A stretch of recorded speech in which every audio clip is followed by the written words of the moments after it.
আমি কথা দিচ্ছি, যদি আল্লাহ আমাকে তৌফিক দেয়, প্রত্যেকটা চাঁদাবাজির হিসাব নেওয়া হবে ঘরে ঘরে গিয়ে।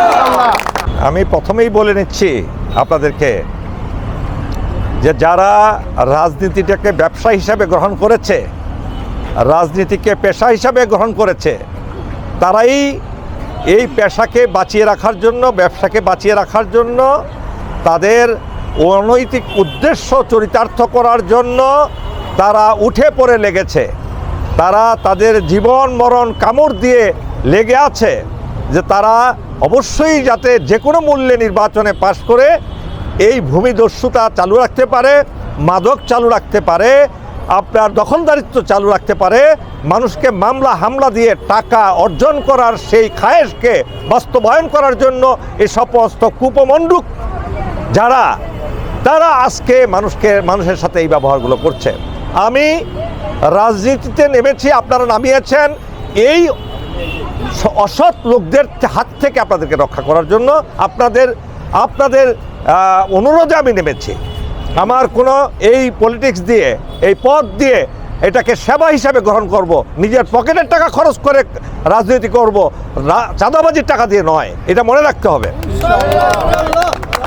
আজকে বাংলাদেশের মধ্যে এই ঢাকা 2 আসনে কোনো রাজনীতিবিদ এবং তার পরিবার এমনভাবে নেমেছে, তারা পৃথিবীতে মনে হয় এটা না হলে তারা আত্মহত্যা করবে। কেন এত নেশা তাদের, এটাতেই বুঝতে হবে আপনাদের।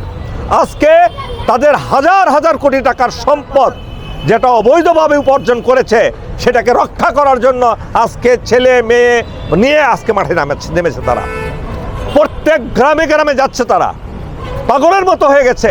এক দিন তারা পোস্টার বিলবোর্ডের পিছনেই মনে হয় কমপক্ষে 50 লক্ষ টাকা খরচ করে। টাকাটা পায় কোথায়? কোথায় পায়? এই যে দেখতেছেন আশেপাশে যত বিলবোর্ড আছে, এগুলো কোত্থেকে টাকা আসে? চাঁদাবাজির টাকা।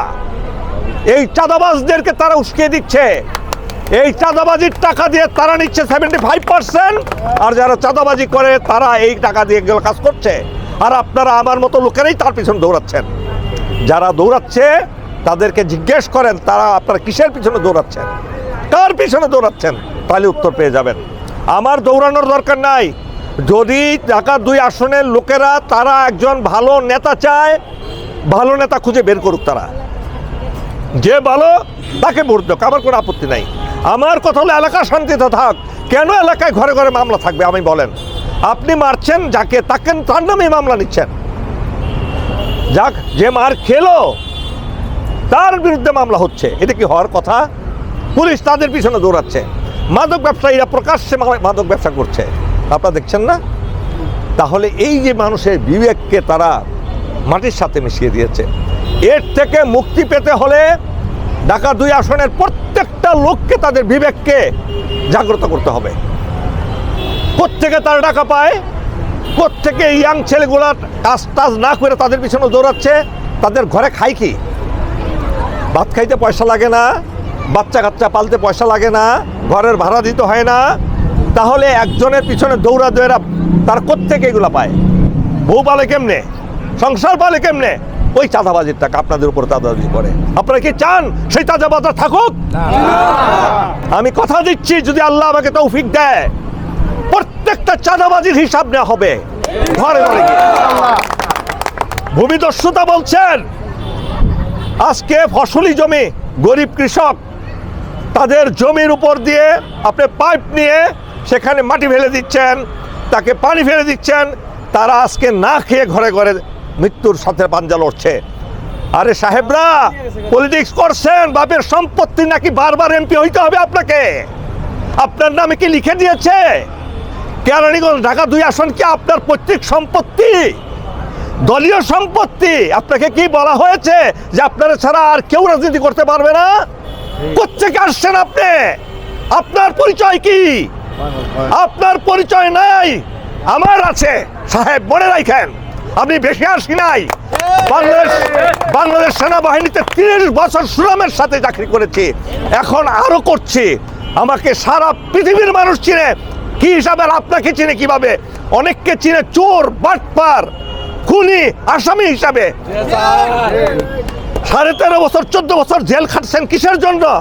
আন্দোলনের সময় টাকা দিয়ে জেলখানায় গেছেন, আবার টাকা দিয়ে বের হয়ে আসছেন। এগুলো আমরা জানি না? আমরা জানি না? জেলখানায় তো চান নাই, টাকা দিয়ে পিজি হাসপাতালে ভিআইপি রুমে ছিলেন। সুতরাং আন্দোলনে কোনো আপনাদের, আমি কারো নাম বলছি না, আপনার কোনো অবদান নাই। থাকলেই কর্নেল হকের আছে। হাসিনার বিরুদ্ধে 14 বছর নিরবিচ্ছিন্নভাবে আন্দোলন করেছি, ফ্যাসিস্ট হাসিনার বিরুদ্ধে বিদ্রোহ ঘোষণা করেছি। আপনি কি করেছেন? আপনি পুলিশ দেখলে শুয়ে পড়তেন মাটির মধ্যে, এটা দেখি নাই? আপনি খালেদা জিয়াকে বাড়ি থেকে উচ্ছেদ করা হলো, আপনি 100 লোক নিয়েও যাইতে পারেন নাই। আবার আপনি যখন বিমানবন্দরে নামছেন, আপনি 5000 লোক নিয়ে গেছেন। এগুলো কি খালেদা জিয়া জানে না? তারেক রহমান সাহেব জানেন না? সব আপনার জারি জুরি সবাই জানে, প্রতারণা সবাই জানে আপনার প্রতারণার কথা। আপনি প্রতারণা করেছেন এই জাতির সাথে অনেক। কেরানীগঞ্জের প্রত্যেকটা প্রজেক্টের পিছন থেকে আপনি হাজার হাজার কোটি টাকা চুরি করেছেন, এখনো করছেন। আপনার বাসায় নিয়ে চাঁদার টাকা দিতে হয়, সেই ভিডিওর চিত্র আছে আমাদের কাছে। আপনি যাবেন কোথায়? এইগুলা রক্ষা করার জন্য আপনি এখন উঠে পড়ে লেগেছেন। মনে রাখবেন, আমরা ভেসে আসি নাই। একটা অভিযোগ যদি আমার পেছনে কেউ দাঁড়াতে কাদার করতে পারে, আমি এখানে রাজনীতি থেকে বের হয়ে আসবো। আর আপনার নামে হাজার হাজার অভিযোগ, যা যদি এই কথাগুলো কারো বুকে লাগে সেই আসামি। আমি কোনো নাম বলি নাই, কিন্তু যদি এইটা নিয়ে কারো গায়ে লাগে, ধরতে হবে আপনি আসামি। তো সুতরাং আমার কথা হলো, আপনারা সততা প্রচার করেন। আপনারা খারাপ মানুষকে নির্বাচিত করবেন না। ভোট দেওয়ার সময় ভোট দেবেন জায়গা মতো। আল্লাহ আমাদের সহায় হন। আল্লাহ দেখছেন সবকিছু। রব্বুল আলামিন ক্ষমতা দেওয়ার মালিক। জোর জবরদস্তি করে ক্ষমতা আসবেন না। হাসিনার পতন দেখেছেন, আপনার পতনের চেয়ে খারাপভাবে হবে। মনে রাখবেন, বাড়াবাড়ি করেন না। আল্লাহ বাড়াবাড়ি করা পছন্দ করেন না। আমি মধ্যপন্থা অবলম্বন করেছি, আপনিও করেন। আল্লাহর কাছে আপনাদের জন্য দোয়া করছি। আল্লাহ হাফেজ।